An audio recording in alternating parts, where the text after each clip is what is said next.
Hello, happy Martin Luther King Day. On this day, I like to read an essay written by Dr. Martin Luther King in April 1963 from a Birmingham city jail.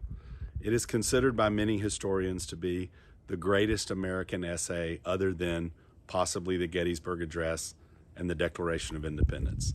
It was a letter Martin Luther King wrote to other white clergymen that were supportive of his cause, but were telling him to be patient and wait.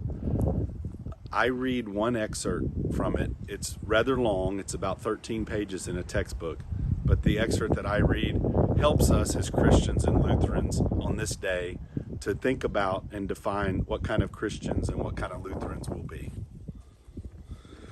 So, I have not said to my people, get rid of your discontent, but I have tried to say that this normal and healthy discontent can be channelized through the creative outlet of nonviolent direct action. Now, this approach is being dismissed as extremist. I must admit that I was initially disappointed in being so categorized. But as I continued to think about the matter, I gradually gained a bit of satisfaction from being considered an extremist. Was not Jesus an extremist in love? Love your enemies, bless them that curse you, pray for them that despitefully use you. Was not Amos an extremist for justice? Let justice roll down like waters and righteousness like a mighty stream. Was not Paul an extremist for the gospel of Jesus Christ? I bear in my body the marks of the Lord Jesus. Was not Martin Luther an extremist? Here I stand, I can do none other, so help me God. Was not John Bunyan an extremist? I will stay in jail to the end of my days before I make a butchery of my conscience. Was not Abraham Lincoln an extremist? This nation cannot survive half slave and half free.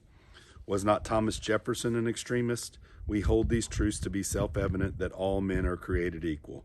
So the question is not whether we will be extremists, but what kind of extremists we will be.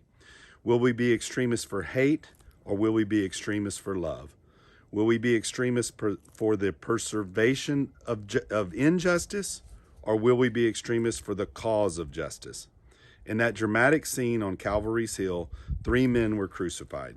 We must not forget that all 3 were crucified for the same crime, the crime of extremism. 2 were extremists for immorality and thusly fell below their environment. The other, Jesus Christ, was an extremist for love, truth, and goodness, and thereby rose above his environment. So after all, maybe the South, the nation, and the world are in dire need of creative extremists. Happy Martin Luther King Day.